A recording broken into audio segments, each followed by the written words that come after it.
पहा सर, आम्ही आज या ठिकाणी महानगरपालिकेच्या ठिकाणी बघा बर्थ सर्टिफिकेट काढण्यासाठी या ठिकाणी आलो होतो. पण इथं आल्याच्या नंतर असं हे जे अधिकारी लोक आणि इथले कर्मचारी लोक आणि संबंधित जन्म मृत्यू विभागातले लोक जे आहेत, तर हे काय करायलेत माहीत आहेत का, संबंधित अर्जदार जे आहे त्याचं कोविड लसीकरणाचं सर्टिफिकेट मागत आहेत. पण तरी पण आपण या ठिकाणी तुम्ही बघू शकता बघा मित्रांनो की कोविड लसीकरणाचे हे सर्टिफिकेट या फॉर्मसोबत जोडलेलं असून सुद्धा आम्हाला की नाही हे जे संबंधित चाइल्ड नेम आहे, चाइल्ड नेमाच्या वडिलाचं आपलं कोविड लसीकरणाचं सर्टिफिकेट घेऊन या असं म्हणतात.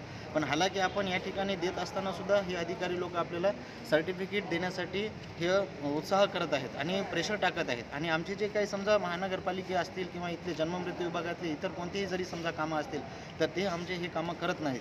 तरी मी प्रशासनाला विनंती करतो की सर, ह्याचा लवकरात लवकर तुम्ही ह्या गोष्टीचा जे तुम्ही विचार करून आम्हाला योग्य ते न्याय द्यावा.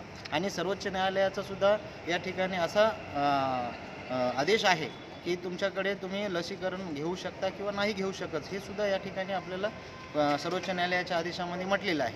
पण तरी पण आमच्यावर हा जबरदस्ती हे लोक इथले करत आहेत, शासकीय कर्मचारी लोक करत आहेत. मग आम नागरिकांनी ह्या संबंधितचा विचार करून काय करायचं? तर याचा मी प्रशासनाला विनंती करतो की याचा तुम्ही गांभीर्याने विचार करून संबंधित व्यक्तीला, संबंधित अर्जदाराला या गोष्टीचा जे काय समजा अर्जदाराची किंवा इतर लाभधारकाची जेव्हा बेनिफिशरींची जी काही परेशानी होत आहे या ठिकाणी ही संबंधित आपल्या ऑफिसच्या बाहेर लावलेलं आहे की तुम्ही इथं बघू शकता की अर्जदार नागरिकांनी जन्म मृत्यू अथवा नोंद नसलेला अर्ज दाखल करताना सर्व झेरॉक्स कागदपत्रावर स्वतःचे नाव, मोबाईल नंबर सही करावे. हे तर ठीक आहे, आपण हे करायलेले आहोत. पण गेले नव्हतं. अर्जदारांनी जन्म मृत्यू नोंदीच्या अर्जासोबत कोविड लस घेतली असल्याबाबतचे प्रमाणपत्र जोडावे. या ठिकाणी असं म्हणले आणि खाली आदेशावरून म्हटलेलं आहे. तर आदेशावरून यांच्यावर सहीच दिलेली नाही आहे.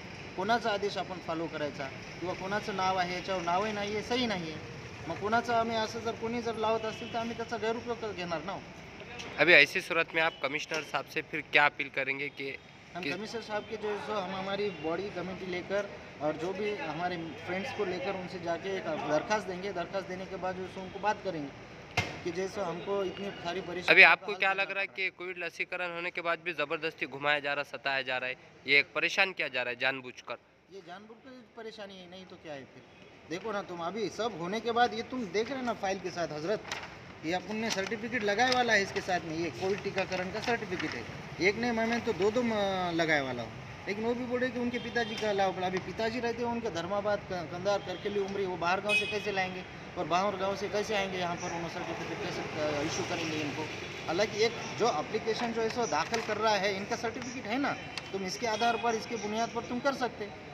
ये इस बात की जो है सो तुम गौर फिक्र के साथ हम हमारी कार्रवाई करने के लिए कोशिश करो.